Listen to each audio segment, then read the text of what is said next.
One of the most debated topics in all of skiing is the debate between the Epic and Ikon passes. These two mega passes give access to dozens of resorts worldwide and have changed the skiing world significantly in the past decade or so. There are many videos about this topic, but this video is different. This is a statistical breakdown of the battle between Epic versus Ikon. And using math, I have gone region by region and compared how much terrain each pass offers. Anyway, let's get right into it. The first region we'll look at is the Rockies, which consists of Colorado and New Mexico. This region is the heart of this competition, with the creators of the Ikon and Epic Pass being Alterra and Vail Resorts, respectively, being headquartered in this region. In this region, Epic offers Keystone, Breckenridge, Vail, Beaver Creek, Crested Butte, and Telluride. Meanwhile, Ikon has Eldora, Winter Park, Arapahoe Basin, Copper Mountain, Steamboat, and the Aspen resorts of Snowmass, Highlands, Aspen Mountain, and Buttermilk. And in New Mexico, Ikon also has Taos Ski Valley. In this area, the competition is close, but Ikon slightly beats out Epic with the full pass at 18,395 acres, while Epic has 16,893 acres. Though considering what Ikon and Epic offer on their base pass options, if you got that, then Epic would be Ikon in that case. In Utah, at least on the full pass, it isn't even a competition.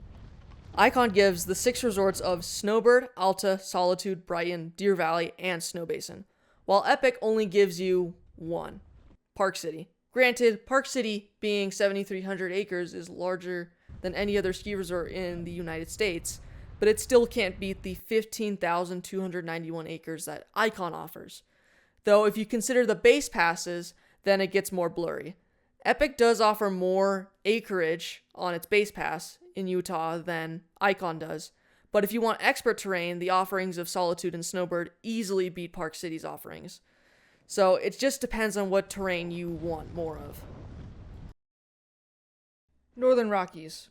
In this region, which consists of southern Idaho, Montana, and Wyoming, there are 0 Epic resorts. So Ikon and its 3 resorts of Sun Valley, Big Sky, and Jackson Hole automatically win here. And Ikon offers a solid 10,044 acres here. Not much else to say. Next we go to the Sierra Nevadas. While Epic may have more terrain in the Tahoe region, the Ikon offerings in the rest of the state, plus their Tahoe offerings, beat out Epic, which only has a presence in the Tahoe region. Epic offers North Star, Heavenly, and Kirkwood, while Ikon offers Palisades Tahoe, Sierra at Tahoe, June Mountain, Mammoth Mountain, Snow Valley, and Big Bear Mountain. With all that, Epic offers 10,279 acres, while Ikon offers 13,918 acres. And all the Epic and Ikon resorts here are still available on the base passes, so Ikon wins in both cases. The next area we'll go to is the Pacific Northwest. Now, while Epic does offer one ski area in the region, being Stevens Pass, it is pretty small and can't compare to the Ikon lineup of Summit at Snoqualmie and its 4 ski resorts, Crystal Mountain, Mount Bachelor, and the more inland option of Schweitzer in Idaho. Ikon ends up crushing Epic with 11,812 acres, while Epic only has 1,125 acres. Now we take a look at Western Canada, which in total has the most terrain offered between the 2 passes in North America, barely beating out the Rockies of Colorado and New Mexico. While Epic may have the single largest resort in all of North America here, they can't compete with the Ikon offerings. Epic has the Giant of Whistler Blackcomb, and also they have Kicking Horse, Fernie, Nikiska, and Kimberly. And Ikon has the stacked lineup of Lake Louise, Panorama, Banff Sunshine, Revelstoke, Norquay, Red Mountain, Sun Peaks, and Cypress Mountain. That's a lot. Epic has around 16,977 acres, and Ikon offers an astounding 22,544 acres. That's crazy. Next, we move out to an area that is less known for skiing, which is the Midwest, where Epic plays a sheer numbers game with Afton Alps, Wilmot, Snow Creek, Hidden Valley, Paoli Peaks, Mount Brighton, Mad River Mountain, Boston Mills, Brandywine, and Alpine Valley. While Ikon plays a quality game with some of the largest resorts in the region, with Boyne and the Highlands, and smaller ski areas of Buck Hill and Wild Mountain in Minnesota. Even with the 9 resorts on the Epic to the 4 on the Ikon Pass, Ikon wins by only 11 acres, which is the closest competition so far.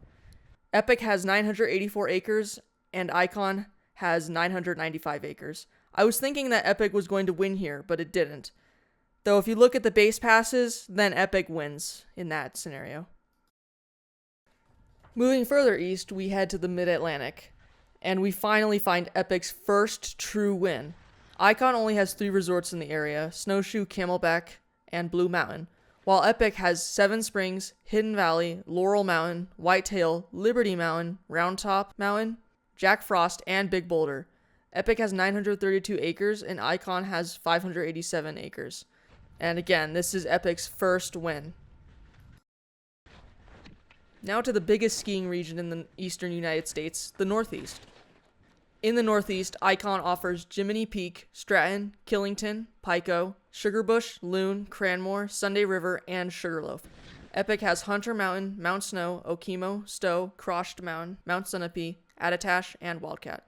They have similar numbers of ski areas, but Ikon wins again with 6,164 acres, and Epic has 2,938 acres.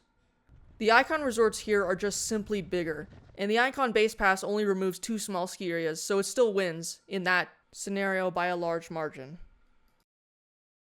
Now we jump back to Canada with the eastern part of the country. Ikon in this region has Blue Mountain, Tremblant, and Le Massif des Charlevoix, and Epic has Mont Saint Anne and Stoneham Mountain. The Ikon offerings are overall better, and they have more total acreage at 1,401 acres, and Epic has less than half that at 651 acres. And the 2 Epic offerings are not on the Epic local pass, so Ikon easily wins here. Next, we'll move to the other side of the world with New Zealand. Well, Epic doesn't have anything here, but Ikon does offer 3 resorts, being Mount Hutt, the Remarkables, and Cornet Peak. Combined, these 3 ski fields offer 2,684 acres of terrain. Now we move to the land down under, where there's actually skiing, and I was surprised by how many acres were offered here by the 2 passes. Epic offers the Giant of Perisher and also Falls Creek and Hotham, while Ikon offers Thredbo and Mount Buller. While Thredbo may offer the largest vertical on the continent, its size can't compete with the nearby Perisher. This is so far Epic's largest victory, with 4,978 acres to Ikon's 1,810 acres. I counted New Zealand and Australia separately due to their distance apart from each other. Though, if you look at the base pass options, then Ikon would beat Epic due to Epic removing all 3 of the resorts off of the Epic local pass. And now we go to the snow coast of Japan. The offerings here are interesting. Ikon offers by far the largest and most westernized resort in Japan, being Niesco and United. They also have Lotte Arai on Honshu. But Epic offers a much wider selection of smaller resorts, with 10 resorts in the Habuka Valley and the larger Rizutsu in Hokkaido. With that, Epic does manage to win with 3,860 acres, while Ikon has a close 3,418 acres. And now we tackle the beast that is Europe.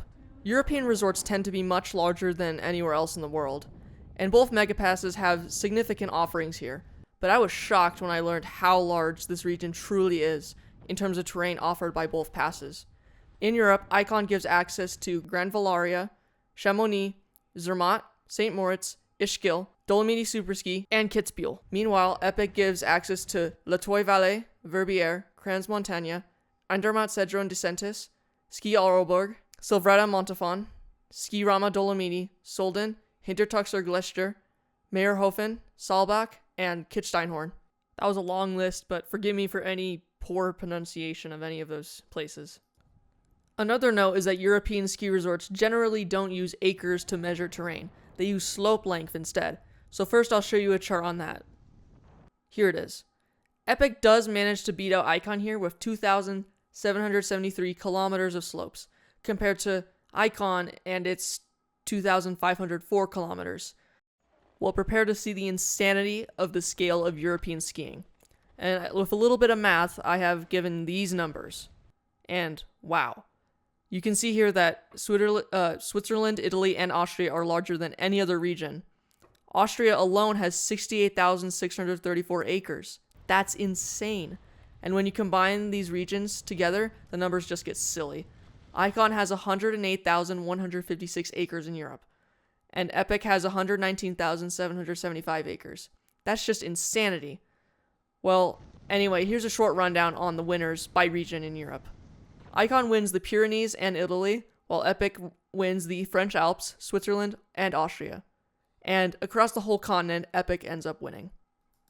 Though if you're looking at just the base pass options, then Ikon would indeed beat Epic in Europe, due to Ikon not removing any resorts off the base pass. Though on the base pass, you only get 5 days at each resort instead of 7 on the full Ikon pass.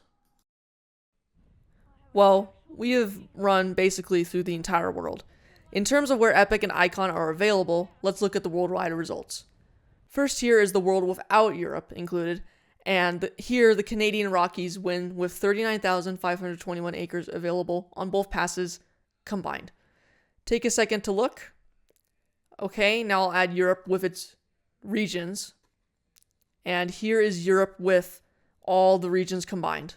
And, yeah, Europe dominates the entire world. And for the final results,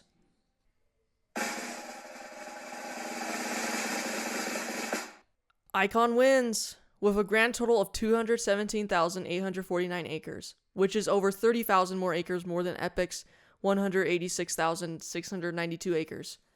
And combined, these two passes offer you 404,541 acres worldwide. And for a size comparison, here's approximately a 25 by 25 mile square over Summit County, Colorado.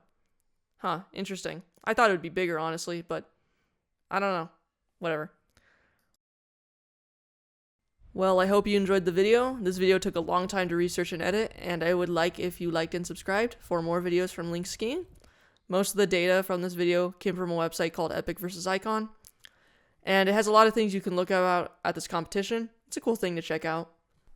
Also, I'd recommend checking out that website more if you want to know more about like the blackout dates or number of days you get on each pass. Generally, Ikon is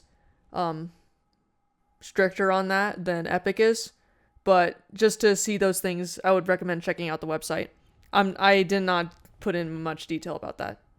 So, well, one last note is that this video is very, very likely to not be 100% accurate, and I'm just going to put that disclaimer out there.